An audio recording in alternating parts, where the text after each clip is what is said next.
Hello, my name is Lisa Colon DeLay, and you're listening to the Spark My Muse podcast. Today on Spark My Muse, after much to do, after much waiting, I am back, and I'm going to be reading an article that I wrote for my Substack page. On Substack, I try to write once a week. Sometimes that happens, sometimes it doesn't. And I'm very grateful for everybody who is a sponsor there. You can subscribe for under $2 with the special deal I have, where you can go big and be one of the sponsors at a larger price if you'd like. That helps me keep this going. It helps me be able to afford my website, my security measures that I need to do. And I hope that you enjoy this. I wrote this on the 23rd, and it's called The World on Fire, Reflection on What the Elderly Are Telling Me. So I write, ever since I began work in January as a senior center assistant, I haven't had the same temporal or emotional bandwidth to write or podcast at the pace I had been doing for 11 years. And since I was always thinking about something, I often had something to share. Now, basically, I'm kind of just tuckered out. Now I'm in the people business, which means I bump up against real people with real problems and real needs. There's the unhoused, the lonely, the addicted, the mentally ill, the mentally deteriorating people I interact with daily. When I'm not in the heat of organizing meal delivery and distribution for about 125 people, 5 meals a week, and preparing 10 to 15 meals in-house for our community members.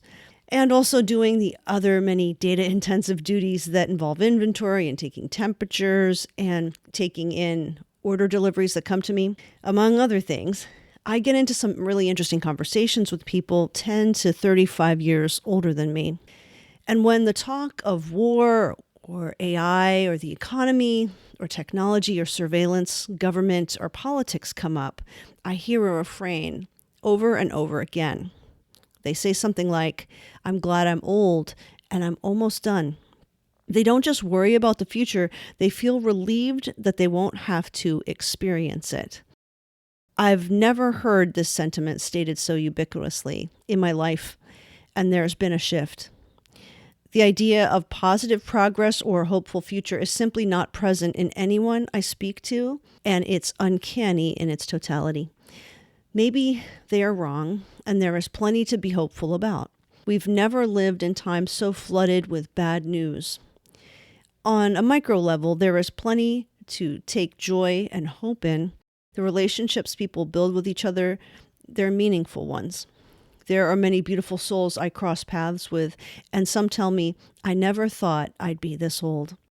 Many feel grateful to have the quality of health they still possess. It's when you pan out to the greater world that a doom or a terrible unease unfolds. The world seems to be on fire. Billy Joel told us that in 1989. He sang, "We didn't start the fire, but it's always burning since the world's been turning." It almost seems cute now. Much of what made it into his song. Liberace, Cola Wars.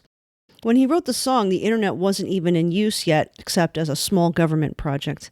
Things changed enormously, even incalculably, since then. There weren't smartphones to keep your whole life in one digital entry point where all connections are managed on one device. You can't even access government benefits without one now. It's a link to survival.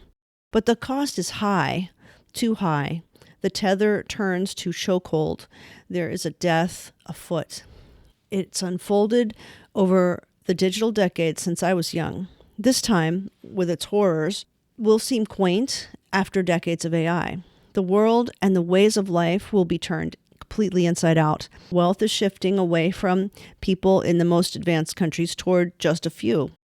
And analog time, the time of letters and card catalog libraries, a pre-digital age, will not be a memory for most of the population, and very soon. I don't know how we stop the fire, but I know that we can lessen its burn. But we must be more than brave. We must be stalwart in the old ways that bring rest and life. There is no sustainable life to be had when we cannot, as organisms, process our reality. If it's always mitigated or this fast, there is just no human capacity for that. There is nothing natural about it.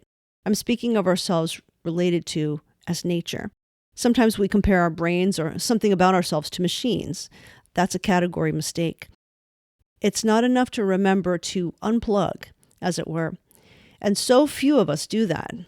We need discipline and guidance. We need nurturing and ongoing ways of life and community to enfold us with wisdom. We aren't going to make it otherwise. I'm learning that the elders of our time, in my circles, already know this. No answer from technology will save us. We, in grace and in human form, are the help we need. So supporting me and my work means that AI doesn't win, at least not yet anyway. A human like me can rely on you and other humans to make it and not just get crushed under the wheels of big tech. So I appreciate your help. If you want to help me at sparkmymuse.substack.com/2026, that is a really low entry point for subscribing, under $2. And I thank you for listening.